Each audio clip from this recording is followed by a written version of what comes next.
In the neon haze of modern Tokyo, in a world where everyone fights to be heard, there was one man who learned to dominate through silence. A man who built a mind so strong, so controlled, so calm, that it terrified anyone who tried to break him. His name was Kaito, a modern samurai forged not by swords, but by Nietzsche's darkest philosophy. Tonight, you will learn exactly how he built a mind that no one could shake, and how you can do the same. Before Kaito became someone to fear, he was just another fighter.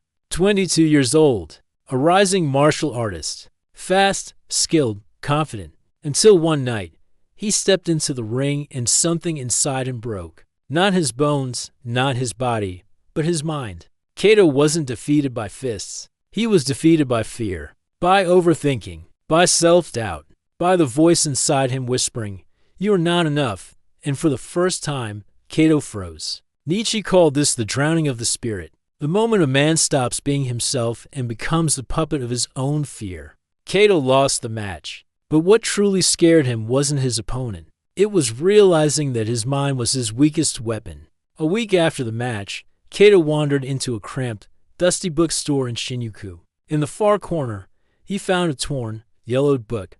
Thus spoke Zarathustra, Friedrich Nietzsche. He flipped a page, and a single line punched through his chest. You have power over yourself, not over events. Real strength begins within.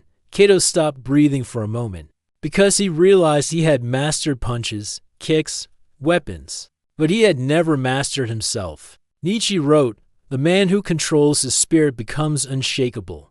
Unshakable. Kaito closed the book, bought it, and walked out of the store with a new mission, to build a mind that no one, not an enemy, not fear, not the world could break. Kaito started with Nietzsche's first rule of mental dominance, radical silence. Most people use words as shields. They speak to hide their fear, their insecurity, their weakness. Nietzsche wrote, "The powerful remain silent. The weak must explain themselves." So Kaito stopped explaining, stopped reacting, stopped defending, and instantly, people became uncomfortable. When he said nothing during arguments, others panicked. When someone insulted him, he didn't flinch. When a senior fighter tried provoking him, Kaito simply stared, calm, unreadable, like he was looking straight through their soul. People fear what they cannot predict. A silent mind is a dangerous mind, and Kaito was becoming dangerous. The next step was harder and darker, emotional stillness. Nietzsche believed that the greatest warriors have opaque faces. No emotion, no reaction, a wall. Because the moment someone sees your emotions, they see your weakness. So Kaito trained in silence. Every day hours, he would stand in front of a mirror, holding one expression, no matter what memory he recalled. Pain, rage, sadness, failure. His face stayed calm still, unbreakable. And soon, his opponents noticed. During sparring, they would strike him hard. But he didn't react, didn't blink, didn't wince. One fighter whispered, his eyes, they don't move anymore. Kaito had become unreadable. And an unreadable man is impossible to defeat. The next phase was Nietzsche's most misunderstood idea, the will to power. It doesn't mean dominating others. It means dominating yourself, your urges, your fear, your impulses, your comfort. Kaito adopted a brutal routine for a m. Cold showers, barefoot runs in the winter wind, no phone until noon. 1 hour of meditation, sparring with stronger fighters, training until exhaustion, and reading Nietzsche every night. Not to impress anyone, but to prove something to himself. That pain, fear, exhaustion no longer controlled him. Nietzsche wrote, "The higher man is the one who overcomes himself daily." Kaito was becoming something beyond discipline, something beyond confident. He was becoming mentally untouchable. But Nietzsche's next lesson was the most terrifying of all.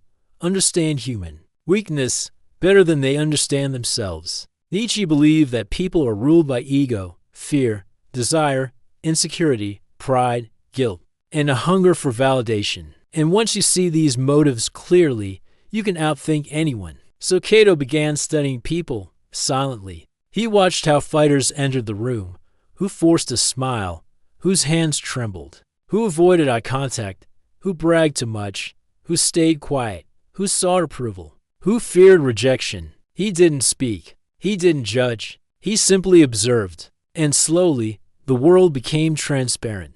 He could predict exactly who would break under pressure, who would fold in a fight, who was lying, who was insecure, who was pretending to be strong.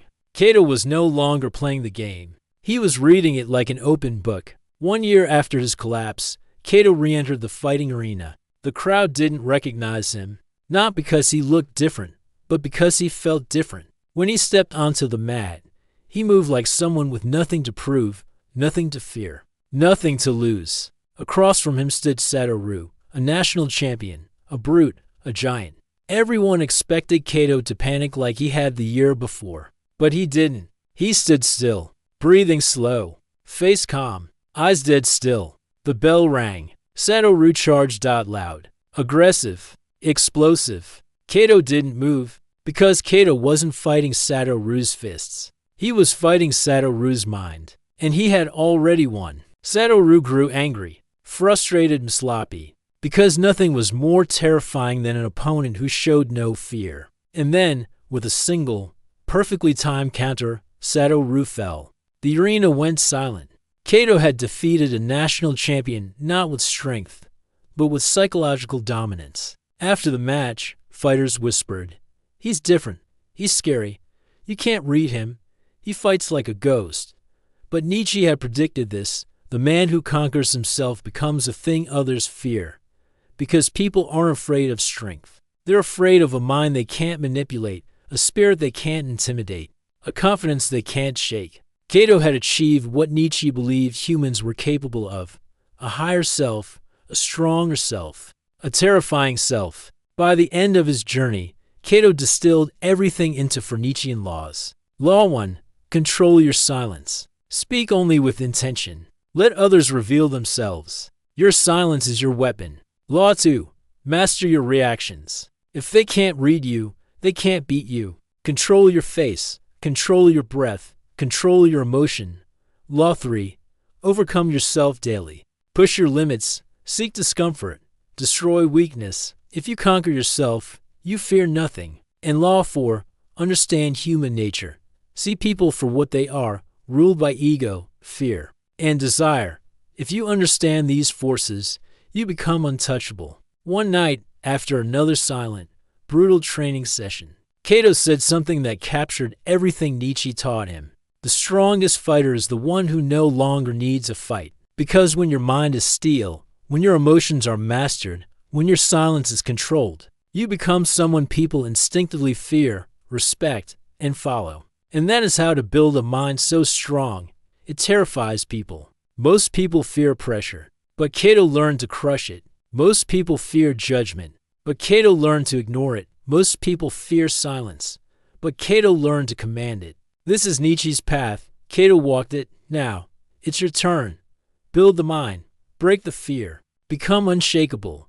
And the world will never look at you the same way again. Thanks for watching.